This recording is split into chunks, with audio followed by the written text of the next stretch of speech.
Okay, let's take a look. So the big thing we have to keep working on and is still just how we're playing leverage to that golf ball.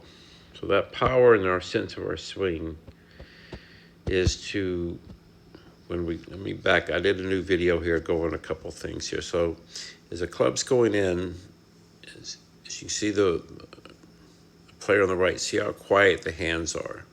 In both hands with Collin and Bridgestone, how quiet their hands are. They don't. There's a lot of activity because we're sitting there, we're playing leverage to something more than to trying to release something. And when you get in trouble because of how your body's moving, you end up having to have these hands that move the club too much. Now, that's more of a symptom that it's the only thing you can do because how you're getting the energy. So as we work better, your hands will get more quiet. Meanwhile, we still have to learn to hit that feeling we're making that solid contact. Meaning the hands are quiet, and their hands, that backhand is always will be in that what we call the extension and not flexion. Here is with your hand buckles this way. But again, that's, you have to do it because what happens. So we're still trying to get that. How to get to that feeling where your hands are quiet like that is the drills we've been working on. So let's first go to me and Jon Rahm. First thing is you can see how restrictive his hips and his cores are. So think of your backswing as a stretch and a resistance and a turn. See, instinctively you want to turn the hip and the right shoulder. So if you turn them away that way, then they're going to want to turn back. As you watch Jon Rahm, he's stretching and resisting, and he feels a stretch and resisting. And again, somewhere right here, you're going to feel power in your swing in about three places: the ground, the top of the thighs, right above the knees, and your core muscles. That's the part that he's building the resistance, feeling like a spring. When you turn, you do get a shoulder turn, but you lose the stretch. So that's when you go back and forth. You can see your shoulders are still the active part. And you watch Jon, you don't see the same motion through. So the backswing, we're still going to work on that restricting feeling and then stretching, and that allows us to get the shoulder more involved. So let's get back to the drill. You can see how we're just playing. We want that leverage feeling. So you can see both of our hands are quiet because I'm applying power not from my hands.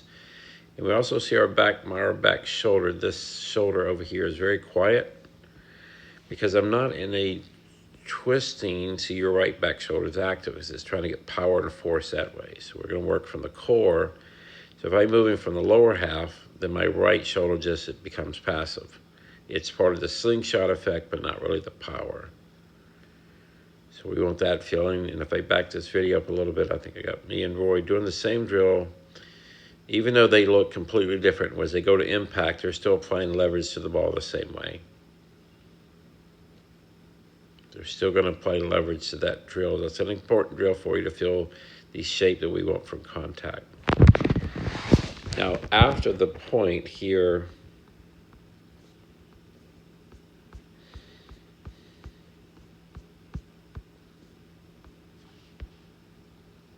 now you're folding the right arm really well here, so that's gotten better. And here's the drill just from the side. You can see how we're playing leverage, quiet hands, and playing leverage to that ball. That's where we're going to get the power. This last second part here, this is the slingshot part. So what happens right here is we get this force. As you can see, I'll imagine them hitting the bag. Right there is a force.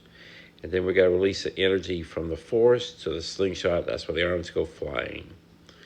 So part of you is to get that. That's how we're going to max out your club head speeds. There's a hit, then let it go. Because your shoulders released everything early, you can't get the extension you want. So your extension can't get to there because of the shoulders are dragging and turning. That's why we get the feeling of this allows those arms to naturally extend out. To get the shoulders, we need to have that feel right there. So we're going to keep doing that drill when you're hitting the bag. Let's see, I think we have you doing the drill.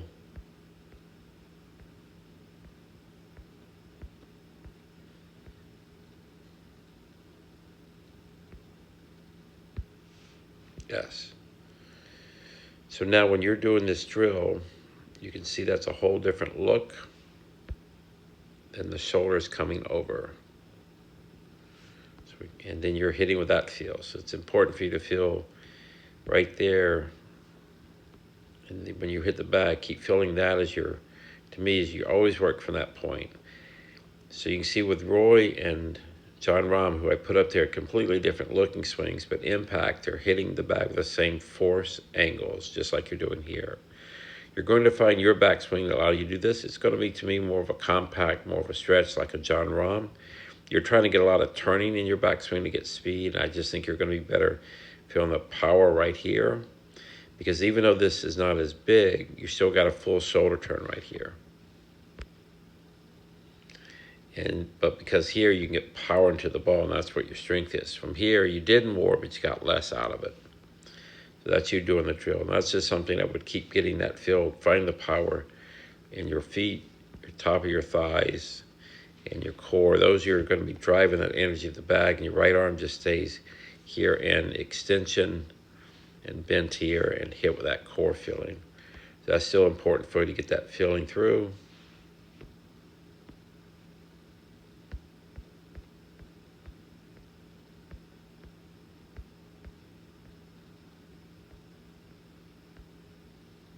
Let's see what else we got. So this is towards the end. You already see this is better. See the when we started, you were in that twisting, and this is at the end of the lesson. See how you're much more compact, much more of that shoulder. You can see there's more of the hit, and you've got the arms already releasing better. See the arms getting jammed in here. You see you're starting to get some extension.